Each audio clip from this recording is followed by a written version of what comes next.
समकोण त्रिभुज में किसी एक भुजा का मान ज्ञात करना है। ठीक है, ध्यान समझना। समकोण त्रिभुज में दो भुजा दी है, किसी एक भुजा का मान ज्ञात करना है। कर्ण आधार लंब में से कोई भी दो भुजा दी है और एक भुजा का मान ज्ञात करना है। क्या क्या लगाओगे? पाइथागोरस प्रमेय लगाओगे। ठीक है, तो ये उसके बाद अपन बाद में लिख लेंगे, ध्यान रखना है।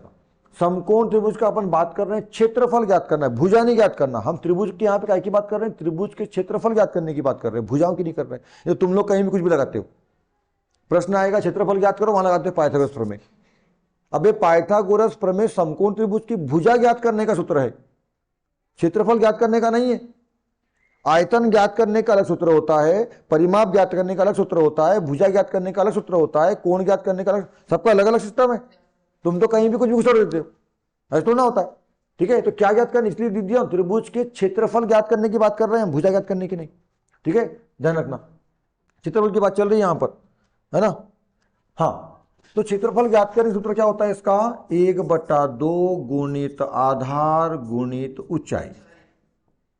ऊंचाई को ही क्या बोलेंगे? जो लंब होती है, समकोण त्रिभुज में जो लंब भुजा होती है वही होती है ऊंचाई। ठीक है, तो ये सूत्र होता है इसके लिए, 1/2 आधार गुणित ऊंचाई।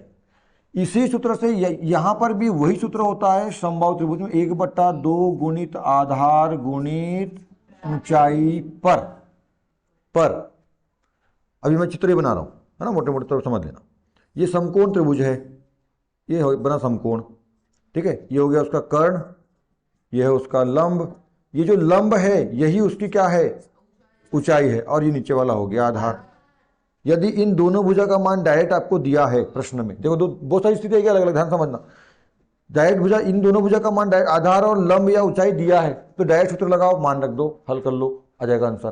पर लंब दिया है, आधार, लंब दिया है, कर्ण दिया है, आधार नहीं दिया है, या आधार दिया है, कर्ण दिया है, लंब नहीं दिया है, तो क्या करोगे? पहले पाइथागोरस प्रमेय लगाओगे, क्योंकि हमको तो भैया इसमें चाहिए आधार और ऊंचाई, है ना। और आधार ऊंचाई में इसको एक मान दिया, दूसरा मान नहीं दिया है ना, दो भुजा का मान दिया है, तो क्या लगाओगे? पाइथागोरस प्रमेय लगाओगे। और पाइथागोरस प्रमेय से पहले उस नहीं दिए हुई भुजा का मान निकालना, और फिर ये इसमें रख करके मान ज्ञात करो। समझ गया? उदाहरण नंबर ए में ऐसी स्थिति नहीं थी, डायरेक्ट मान दे दिया था, तो अपन डायरेक्ट मान रख लिया, मतलब क्योंकि दोनों का मान दे दिया था। पर मान लो आधार देता और कर्ण देता, दूसरी प्रश्न में लंब नहीं देता, तो पाइथागोरस से पहले लंब निकालते, उसके बाद फिर इसमें मान रख के हल करते। बात समझ में आ रही है ना। लंब देता, कर्ण देता, आधार देता नहीं, तो पहले पाइथागोरस से आधार निकालते, आधार निकलने के बाद इसमें मान रखते आधार का, फिर उसको हल करते, तब मान आता, आंसर आता, हमारा हल होता। बस बात समझ में आ रही है ना। इधर समबाहु त्रिभुज, समबाहु त्रिभुज मतलब समबाहु, है ना, तीनों भुजा। अच्छा, वहां पे अपन ने तीनों भुजा बराबर दिखाई नहीं, देखो ऐसा कैसा त्रिभुज है? समद्विबाहु त्रिभुज है ना, सॉरी समबाहु त्रिभुज है। समबाहु त्रिभुज मतलब, और मान कैसे होंगे इसके बराबर? इसका ये मान 10, इसका ये मान 10, इसका ये मान 10। अब हमको सूत्र वही है, सूत्र वही है, आधार गुणित ऊंचाई। आधार तो मिल गया 10, ऊंचाई कहाँ है? ऊंचाई कहाँ है? ऊंचाई तो है नहीं, है ना। आधार तो 10 मिल गया, वो ऊंचाई है क्या? नहीं है ऊंचाई। तो ऊंचाई के लिए क्या करना पड़ेगा? लंब। तो देखो ध्यान समझना, समबाहु त्रिभुज का क्षेत्रफल ज्ञात करना है, सूत्र ये होता है, ऊंचाई ज्ञात करने के लिए इस पर हमको, है ना, ये ऊपर वाले कोण का कोण समद्विभाजक, ये वाली भुजा का लंब समद्विभाजक खींचना पड़ेगा, मतलब लंब डालना पड़ेगा। लंब डालने से क्या बन जाएगा? समकोण। लंब मतलब समकोण, समकोण मतलब लंब। देखो क्या बन रहा है? समकोण बन रहा है, समकोण बन रहा है, लंब है तो समकोण, समकोण है तो लंब।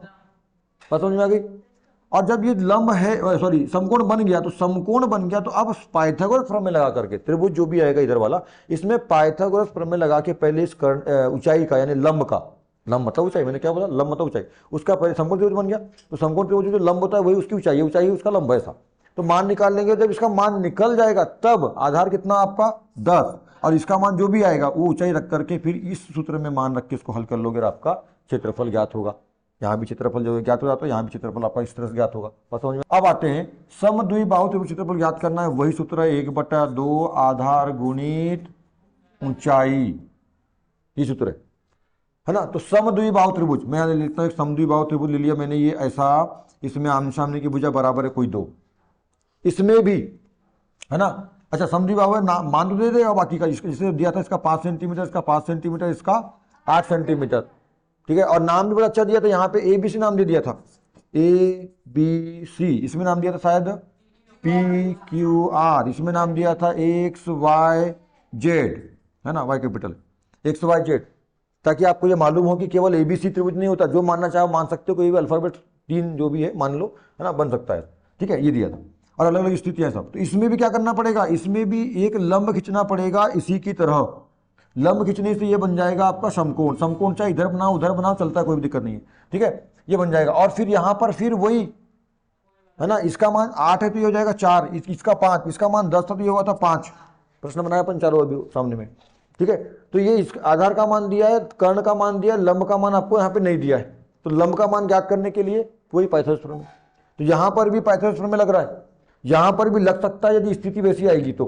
ठीक है, कर्ण ज्ञात करने के लिए ये हाँ, आधार और लंब डायरेक्ट नहीं दिया रहेगा तो, है ना। यहां भी पाइथागोरस प्रमेय लग सकता है, यहां भी लग रहा है, यहां भी लग रहा है, यहां तो लगेगा, यहां भी लगेगा, यहां लग सकता है यदि ये डायरेक्ट नहीं दिया तो। ठीक है, बात समझ में आ रही है आपको, है ना। कर्ण का मान निकाल, लंब जो यानी लंब जो है उसका मान निकाल लोगे, ऊंचाई का मान निकाल लोगे, जो भी मान आएगा उसमें मान रख करके फिर हल कर लोगे, उसका आपका आंसर आ जाएगा। क्षेत्रफल मैंने पहले बोल दिया, क्षेत्रफल किसी भी चीज का हो, काय में होता है, उसका जो मात्रक होगा मीटर, सेंटीमीटर, किलोमीटर, जो भी होगा, किलोमीटर जो भी काय में होगा, वर्ग में, है ना, पहले बोल चुका हूं, है ना, कि वर्ग मीटर मतलब वर्ग इकाई, वर्ग मात्रक किसी भी, है ना, केवल किसका होता है, क्षेत्रफल का। जितनी भी राशियां हैं, क्षेत्रफल, आयतन, जितनी भी राशियां, इन राशियों में, है ना, जो है वर्ग में जो मात्रक होता है केवल और केवल क्षेत्रफल का, और घन में केवल और केवल क्यूब, मतलब क्यूब जो होता है यानी 3 की घात जो होता है ना, घन बोलते हैं उसको, केवल आयतन में होता है, बाकी सबका 1 की घात, मतलब लिखते नहीं 1 की घात, है ना, ध्यान रखना, बिल्कुल सिंपल है। 2 की घात वाला मात्रक क्षेत्रफल, 3 की घात वाला मात्रक आयतन, केवल क्षेत्रफल, और बाकी सब जितने भी हैं फिर सब 1 की घात, लिखते हैं 1 की घात को।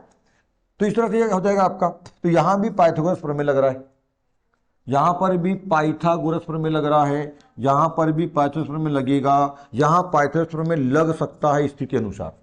ठीक है, विषम बाहु त्रिभुज, अब इसमें ये 1/2 गुणित आधार गुणित ऊंचाई वाला सूत्र काम नहीं करेगा, नहीं लगेगा। यहां लगेगा हिरोन का सूत्र। कौन सा वाला, हिरोन का त्रिभुज का क्षेत्रफल वाला सूत्र लगेगा, और वो होता है √√, S minus A, S minus B, S minus C. S क्या है, अर्ध परिमाप। अर्ध परिमाप क्या होता है, परिमाप का आधा। परिमाप क्या होता है, त्रिभुज की तीनों भुजाओं का योग, उसका आधा कर दो तो निकल जाएगा एस। एबीसी कौन है यहां पर, त्रिभुज की तीनों भुजाएं हैं। ठीक है ना, ऐसा ये सूत्र लगेगा। जब अब आप कैसे देखो, विषमबाहु त्रिभुज बोला है ना, तो विषमबाहु त्रिभुज बोला है तो तीनों अलग अलग भुजाएं दे रहा। आप समझना बात, विषमबाहु त्रिभुज का मतलब तीनों अलग अलग भुजाएं, एक का मान 40 था, एक का मान 32 था, एक का मान 24 था, मीटर था। वो मीटर सेंटीमीटर रहे उसमें दिक्कत नहीं है, पर तीनों अलग अलग भुजाएं थी। ध्यान समझना, तीनों अलग अलग भुजाएं मतलब कौन सा त्रिभुज हो, विषमबाहु। विषमबाहु त्रिभुज का क्षेत्रफल ज्ञात करना है तो हमेशा हिरोन के सूत्र से ही ज्ञात होगा, 1/2 गुणित आधार गुणित ऊंचाई से ज्ञात नहीं होगा। मतलब ये है कि विषमबाहु त्रिभुज में 1/2 गुणित आधार गुणित ऊंचाई से बना ही सकते हैं इसको, इसलिए केवल हिरोन। समझ में आ रही है बात, और पहचानते बन जाएगा आपको, क्योंकि मान तो देगा ही ना, और अलग अलग देगा, समझ ना, विषमबाहु त्रिभुज आ रहे हिरोन लगेगा इसमें तो भैया।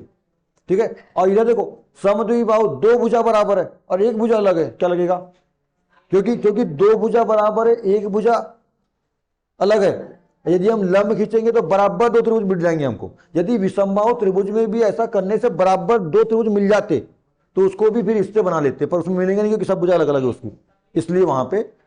समझ में आ रही है बात, क्यों 2 अलग अलग इसके सूत्र होते हैं, ये कारण है। ठीक है, समबाहु त्रिभुज में क्या होगा, देखो यहां भी 2, यहां तो तीनों भुजा बराबर है, आमचौरी की भुजा बराबर, इसको खींच दिया तो क्या हो गया, बराबर मिल गया आपको, 2 भाग में बढ़ गए बराबर भाग में। यदि एक त्रिभुज 2 बराबर समकोण त्रिभुज में बट रहा है तो वहां पे लग जाएगा, और नहीं बढ़ सकता।